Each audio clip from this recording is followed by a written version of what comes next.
salaamullaahi calaykum waraxmatullaahi tacaalaa wabarakaatu daawadayaal ku soo dhowaada barnaamijkeennii ciyaaraha oo aan ku qaadaa dhigi doonno wararkii ugu dambeeyey ee ciyaaraha waxaana ka qayb noqon doona Paul Pogba miyuu maanta dib ugu soo laabtay tababarka kooxda Manchester United mana ka soo kabtay xanuunka coronavirus si lamida Miralem Pjanic oo seegay tababarkiisii ugu horeeyay ee Barcelona maxay tahay sababta waxaayoo dhan waxaan ku qaadaa dhigi doonaa barnaamijkeena Juventus oo ku sii dhawaanaysa saxiixa laacib ka tirsan Chelsea waxaanan ka marnaan doonin maanta iyo wargeysyada wixii ay ka qoreen wararkii ugu dambeeyay ee xagga suuqa kala iibsiga ciyaartooyda ugu horeyn laagsar muuqaalkan subscribe dhaho channelkeena adigoo riixaya calaamadda gambaleelka si aad u noqoto daawadaha ugu horeeya ee muuqaaladeena mahadsanid halkani waa Tulito Channel abagelinta barnaamijkeena waa Doxan Enterprise ma tahay arday doonaya in uu wax ka barto jaamacadaha ugu sareeya dalka Turkiga haddii jawaabtaadu ay tahay haa Doxan Enterprise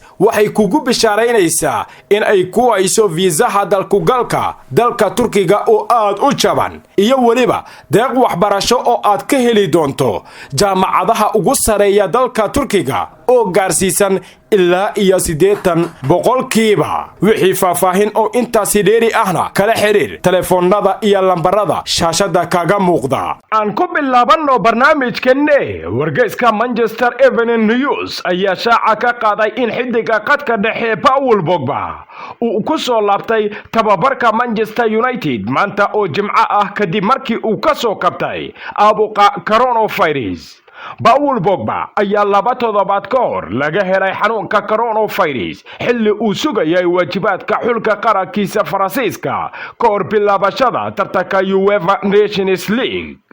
sida laga soo xigtay wargeyska Paul Pogba ayaa si buuxda uga soo kabtay xanuunka coronavirus maantana ku soo laabtay tababarka United ay isugu diyaarinayso kulanka saaxiibtinimo oo ay la ciyaari doonto Aston Villa si kastaba wargeyska ayaa sheegaya in ilaa iyo haatan aan la ogayn in Pogba uu qayb ka noqon doono kulanka saaxiibtinimo ee United ay la ciyaari doonto Sabtida kooxda Aston Villa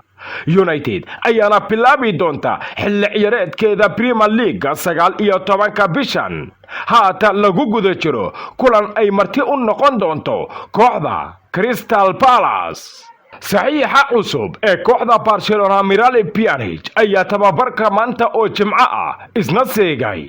iyadoona la og yahay in bishii hore si rasmi ah ugu biiray kooxda Barcelona ayaa xidiga Miralem Pjanic waxay kagala soo wareegay Juventus ka gadal markii ay ku badashteen Artur Melo oo ahaa laacib da'ad yar wargeyska Mundo Deportivo ayaa sheegaya sababta uu Miralem Pjanic u seegay tababarka Barcelona ay tahay in uu sugayo baaritaanka xanuunka coronavirus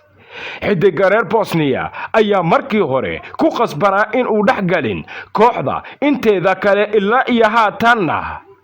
laga ogaanayo natiijada baaritaanka in uu qabo xanuunka iyo in kale waxaa xusid mudan xidiga Miralem Pjanic in uu ku dhacay xanuunka coronavirus intii uu joogay kooxda Juventus laakiin haatan uu ka soo qabsanayo weeraryahanka kooxda Chelsea ee Oliver Giroud waxa uu ku dhow yahay waqti xaadirka kan sida ay wararka sheegayaanba in uu ka mid noqdo nadiga caanka ah ee lagu magacaabo Juventus Oliver Giroud ayaana lagu soo waramaya in heshiis shakhsi ah uu la gaaray kooxda ka ciyaarta horyaalka Serie A Talyaaniga ooba u aragtaba inuu yahay badalka Luis Suarez kooxda uu hogaamiyo tababare Pirlo ayaa raadinaysa weeraryahan cusub kadib markii ay iska fasaxeen Gonzalo Higuain oo si xur ah kooxda ugu dhaqaajin doona saxafiga reer Talyaani ee Gianluca Di Marzio ayaa sheegay heshiis in ay isla meeligeen 33 jirkani reer Faransa kooxda Chelsea isla markaana qalinka ugu duugi doono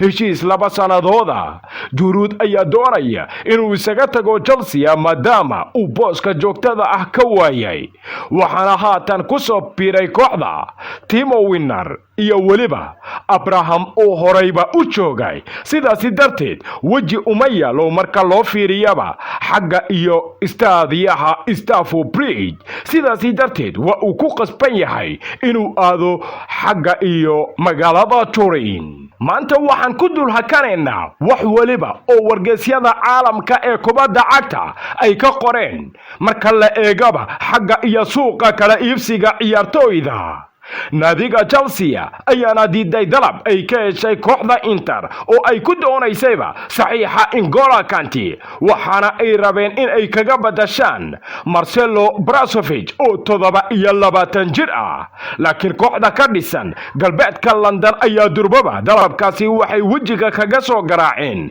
kooxda uu hogaamiyo Antonio Conte. weeraryahanka Arsenal iyo xulka qaranka Gabon ee Pierre-Emerick Aubameyang ayaa Arsenal u saxiixi doona qandaraas ka dhigi doona xidiga ugu mushaarka badan kooxda ka dhisan waqooyiga London.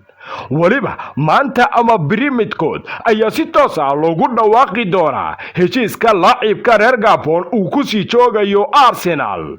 Manchester United difaacooda reer England ee Chris Smalling isna wuxuu tababar la qaadanayaa kooxdiisa, wuxuuna si rasmi ah ugu biiri karaa kooxda Roma ee ka dhisan horyaalka Serie A Talyaaniga, taasi uu amaah ku qaatay xilli ciyaareedkii dhowaan soo idlaaday. kooxda halyayga reer England ee David Beckham ayaa qarka u saaran saxiixa 32 jirka reer Argentina ee Gonzalo Higuain oo ay si xur ah kaga qaadan karaan Juventus kadib markii ay kansaleen heshiiskiisa oo waxaa soo dhamaaday waqti kasta uu ku qaadan lahaa kooxda ka dhisan magaalada Turin, taasi oo yeelatayba maamulka horyaalka Serie A Talyaaniga. sidaasi darteed waa qasab in koox kale uu raadsado Gonzalo Higuain.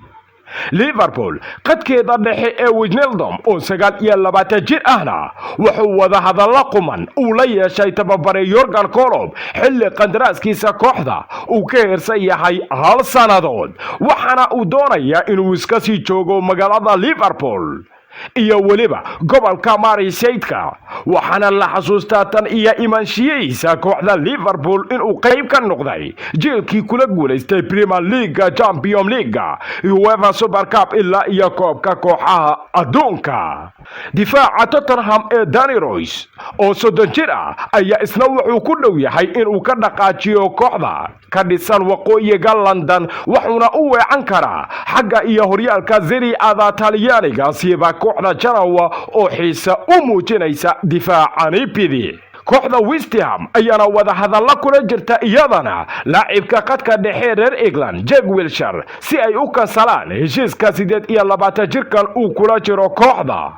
Arsenal goolhayaheeda reer Argentina ee Martinez oo 28 jir ahna wuxuu heshiis la gaaray Aston Villa uu toddobaadkii ku qaadan doona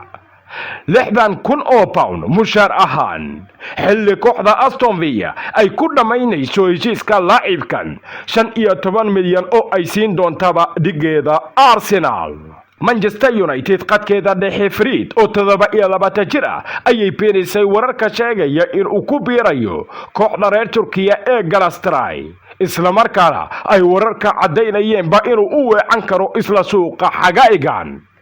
West Brom ayaa wada hadalla kula jirta iyadana difaacii hore ee Chelsea Ivanovic oo 36 jir ah kadib markii uu ka tagay kooxda Zenit. Newcastle United ayaa laga soo diiday dalab 32 milyan oo pound oo ay ka gudbiyeen qadka dhexe ee kooxda Lille, laacibka lagu magacaabo Zomara. Porto ayaa dalab 22 milyan ah oo ay ku doonaysay Jose Corona ka soo diiday kooxda Wolves oo qandaraaskiisa kooxda lagu burburin karo ilaa iyo 27 milyan. kooxda Paris Saint-Germain macalimkooda Thomas Tuchel ayaa meesha ka saaray in kooxdiisa ay doonaysaba saxiixa laacibka qadka dhexe Arsenal Matteo Guendouzi oo 21 jir ah. Real Madrid ayaa saxiixa Eduardo Camavinga waxay kula tartamaysaa kooxda PSG oo raba iyagana inay ku guulaystaan saxiixa 17 jirkan oo kulankiisii u horeeyay u saftay xulka qaranka Faransiiska. si kasta oo ay noqoto, Eduardo waxaa lagu tilmaamaa in uu leeyahay hiba la mida midda Paul Pogba. Barcelona ayaa heshiiska ay ku doonaysay weeraryahanka Lyon ee Memphis Depay waxay ku dartay difaaca midig ee kooxdooda Emerson xilli ciyaareedkii horena ama ku joogay kooxda Real Betis oo dhan kasteetaba way ku go'an tahay maamulka Barcelona sidii ay ku ili lahaayeen Memphis Depay. intaasi ayaanan ku gabagabaynaynaa barnaamijkii ciyaaraha uu idila socodsiinayay anigoo ah Maxamed Cabdirasaaq Tolman. inta aan ku kulmi doono barnaamijkan barnaamij la mida sida iyo nabad galyo.